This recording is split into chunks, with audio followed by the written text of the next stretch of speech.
Hello everyone and welcome to my channel. I really appreciate you stopping by, and I would like to thank each and every one of my subscribers.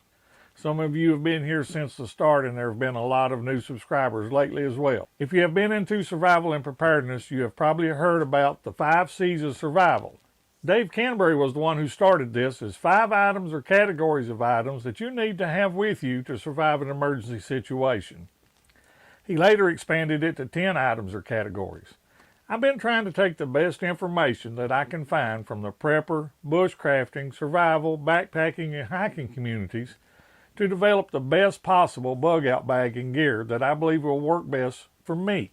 This is the one thing I hope everyone understands. What works for me may not be the best for you in your situation. Please develop your bag and gear around what works best for you, using the gear that you have actually tested and evaluated, and not based on someone else's checklist or video. Use these videos and checklists as a base to develop your own. I have developed a list that I call the 12 C's for your bug out bag. Stick around and let's discuss this list, and I will tell you how to get a free copy of a checklist that I developed based on this. In a future video, I will assemble a new bug out bag based on these categories and explain why I chose the gear that I did.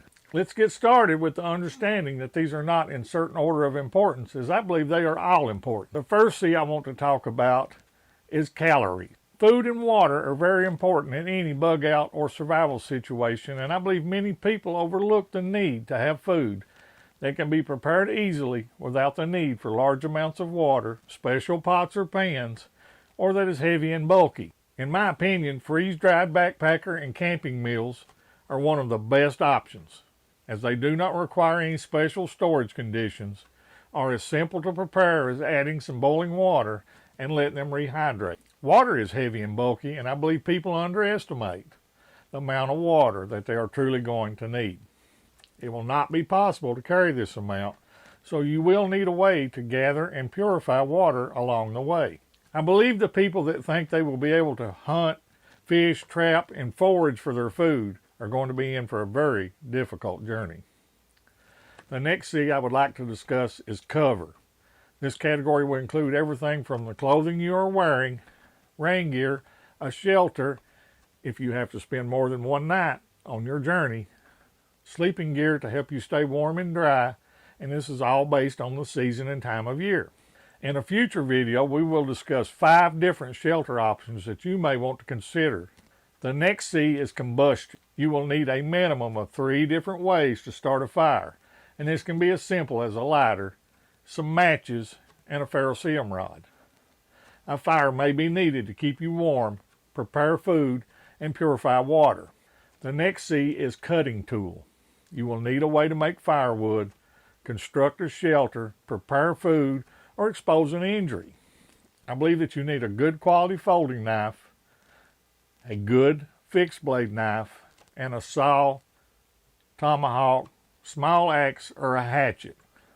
Many of these will be based on where you are, where you're going, and what your anticipated needs will be. The next C is casualty care. This category will cover everything from a good first aid kit to hygiene items to help prevent illness and injuries.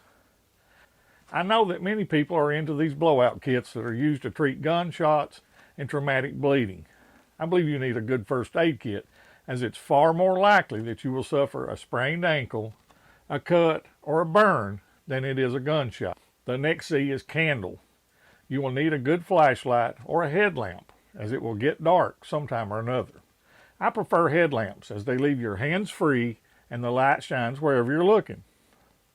I also prefer that the headlamp be equipped with both white and red light capabilities, as red light helps preserve your night vision and also diffuses over distance and is less likely to draw unwanted attention.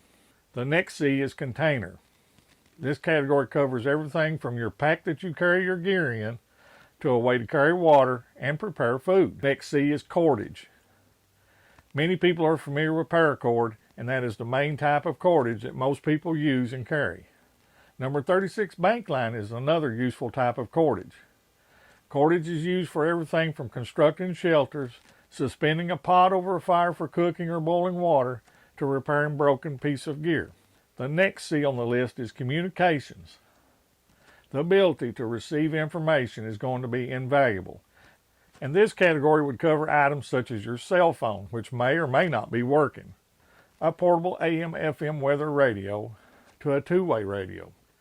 I really like the Baofeng UV5R radios as they can be used to communicate with another person, used as an FM radio, as a weather radio, and a scanner, depending on your location and the frequency that your police, fire, and EMS operate on. I also include spare batteries in this category as well. You're going to need a means to recharge your cell phone, a rechargeable flashlight, and you're also going to need additional batteries for any other battery-powered gear. The next C is compass. You will need a way to effectively navigate from where you are to where you are going. This may include apps on your cell phone, a handheld GPS unit, or the standard compass.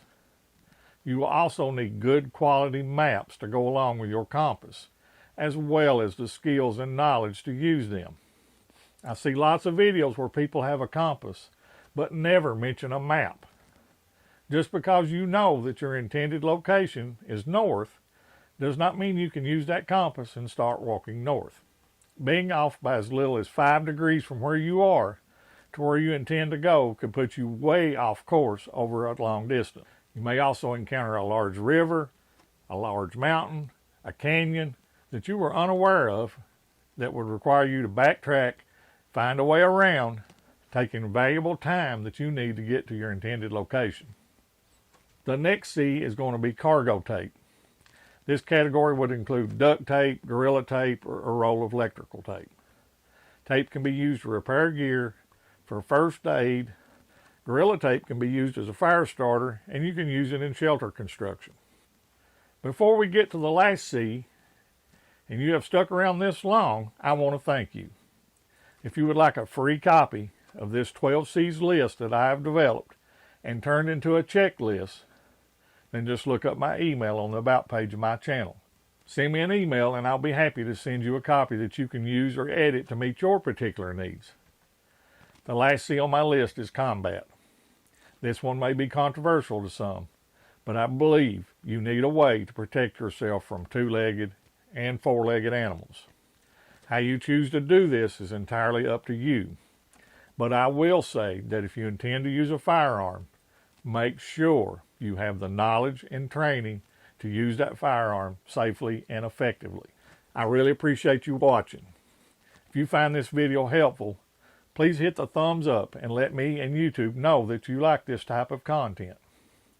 Please share it with someone else that you think may find it helpful. If you're already subscribed, thank you. And if not, please consider doing so. It does not cost you anything, but it does help my channel as well as the other content creators by showing YouTube that people are interested in these type videos. If you would like one of my channel stickers, send me an email request and I will get it sent out to you. Remember, prepare today for what may happen tomorrow, and I will see you on the next video.